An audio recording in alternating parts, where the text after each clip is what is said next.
Knowing God and the Biblical Story. Creation. In the beginning, God created the heavens and the earth. Genesis 1, verse 1.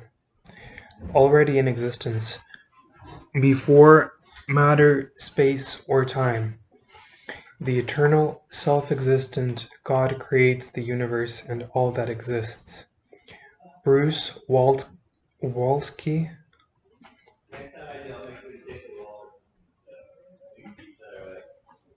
introduces Genesis chapter 1, verse 1 to 3, and verse 3. I think that's verse 3. It might be chapter 3. The creation account is a highly sophisticated presentation designed to emphasize the sublimity, power, majesty, and wisdom of the Creator God, and to lay the foundation for the worldview of the covenant community. As the chief character in Genesis 1, God creates, says, sees, separates, names, makes, appoints, blesses, finishes, makes holy, and rests. God is not the sky, sun, moon, water, trees, animals, or anything else created. God creates them, and they are subject to Him. The creation is neither God nor a part of God. He is absolute and has independent existence, whereas creation has derived existence from Him and continually depends on Him as its sustainer. See Acts chapter 17, verses 25 to 28. The Creator, who is above and beyond everything, transcendent, is sovereign and has amazing authority and power. Like a king, He effects His will by His very word, bringing things into being out of nothing. Genesis 1, chapter 1, verse 3, and Hebrew chapter 11, verse 3. He further displays his authority over all creation by calling and naming the elements. Genesis chapter 1, verses 5. The transcendent sovereign Creator is also personal. On each day of creation, God is personally involved in every detail, crafting His world in a way that pleases Him and benefits His creatures. In dramatic fashion, on the sixth day, He personally creates man in His own image, breathing life into him. The personal God has made humans personal as well, with the ability to relate to Him, live in community, and have dominion over creation. As D.A. Carson reminds us, we are accorded an astonishing dignity, and there is implanted within us a profound capacity for knowing God intimately. By making us in His image, God distinguishes us from the rest of creation and establishes that He is distinct from us. We are not gods, but creatures made in the Creator's image.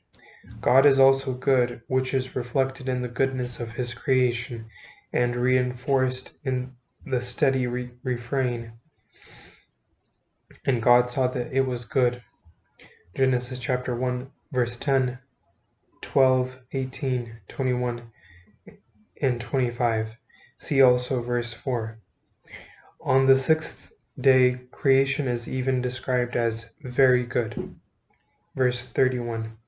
The inherent goodness of creation leaves no room for a fundamental dualism between spirit and matter, such that spirit is good and matter is bad. Indeed, material creation reflects God's goodness, which is also evident in His generous provision of light, land, vegetation, animals, and creeping, crawling things. These are blessings given for humanity's benefit, as are the ability to relate to God, fertility to procreate, and authority to use the earth's abundant provisions for humanity's good.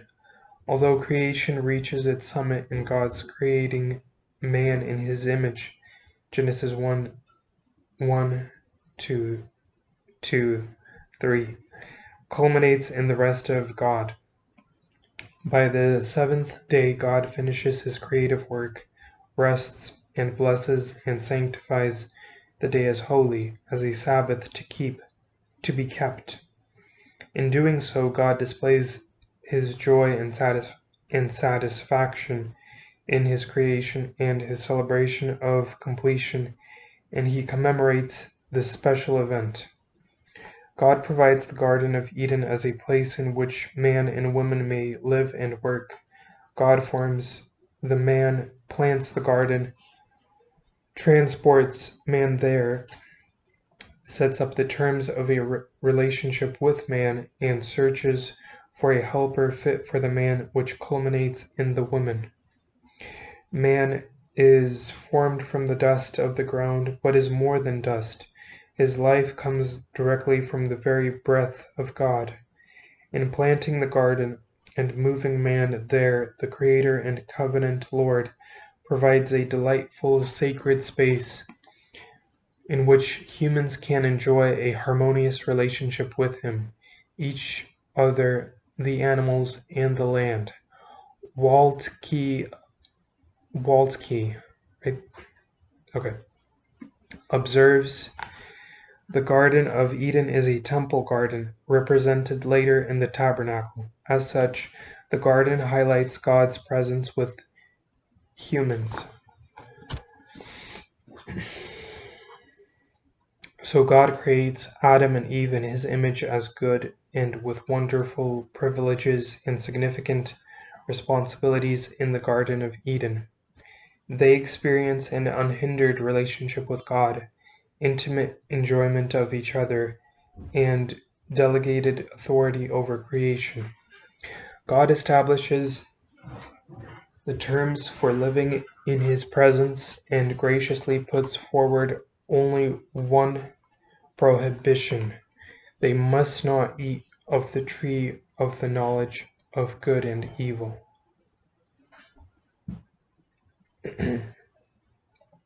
Fall. Sadly, Adam and Eve do not obey God's command, but fall. Genesis 3. This account begins with a tempter who calls into question God's truthfulness, sovereignty, and goodness. The tempter is cunning and deflects the woman's attention from the covenantal relationship God has established.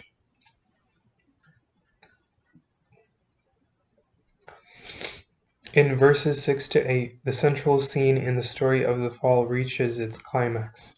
The fatal sequence is described rapidly in 3:6. She saw, she took, she ate, and she gave, culminating in he ate. Wenham observes that the midpoint of verses 6 to 8 and he ate employs the key verb of the narrative, eat, and is placed between the woman's inflated expectations in eating the fruit is good to eat, is a delight to the eyes, and gives insight, and its actual effects. The man's and woman's eyes are opened, they know they are nude, and they hide among the trees. The contrast is striking. The forbidden fruit does not deliver what the tempter has promised, but brings dark new realities warned about by the good and truthful covenant Lord. The initial act of human rebellion brings divine justice. They sinned by eating, and so would suffer to eat. She led her husband to sin, and so would be mastered by him. They brought pain into the world by their disobedience, and so would have painful toil in their respective lives. The consequences of their sin are fitting and devastating. The couple immediately feels shame, realizing they are naked. Chapter 3, verse 7. They sense their estrangement from God, even foolishly trying to hide from him. Verses 8 to 10. They are afraid of God and how he might respond. Verses 9 to 10. Their alienation from each other also emerges as the woman blames the serpent, while the man blames the woman, and by intimation, even God. Verses 10 to 13. Pain and sorrow also ensue. The woman experiences greater pain in childbirth. The man toils in trying to grow food in a land with pests and weeds, and both discover dissonance in their relationship. Verses 15 to 19. Even worse, the couple is banished from Eden and from God's glorious presence. Verses 22 to 24. How they wish they had listened to God's warning. If you eat of the tree of the knowledge of good and evil, you will certainly die. Chapter 2, verse 17. Upon eating the forbidden fruit, they do not immediately fall over and die from something like cardiac arrest, but they do die. They die spiritually, and their bodies also begin to experience the gradual decay that leads ultimately to their physical deaths. Most devastating is that these consequences do not only befall Adam and Eve, but extend to their descendants as well. Sin enters the picture and brings disruption and alienation in each human relationship with God, oneself, one another, and creation. The immediate context and storyline of Genesis 4 to 11 underline this gloomy new reality. In chapter 4, verse 7, God warns Cain that sin is crouching at the door, and that its desire is for him, but he must rule over it. Sadly, Cain refuses to heed the advice and kills his brother Abel. Cain is consequently cursed by God, alienated from the ground, and banished from God's presence. Verses 10 to 16.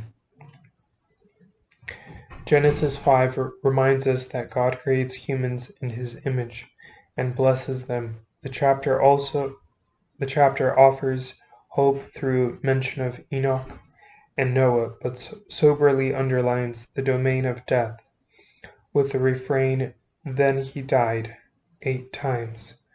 Genesis 6 clarifies the extension and intensification of sin, which is portrayed as massive, pervasive, continual, and characteristic. Verses 5 to 11. God graciously establishes a covenant with Noah and appropriately judges humanity with the flood. Genesis 6 to 9. After the flood, God reemphasizes the creational blessing and mandate and offers a covenant promise. Chapter 9, 1 to 17. Genesis then recounts the history of the Tower of Babel, at which God judges proud, self-seeking humans who attempt to make a name for themselves and to multiply their influence rather than serving as God's image bearers and advancing his name. Chapter 11, verse 1 to 9.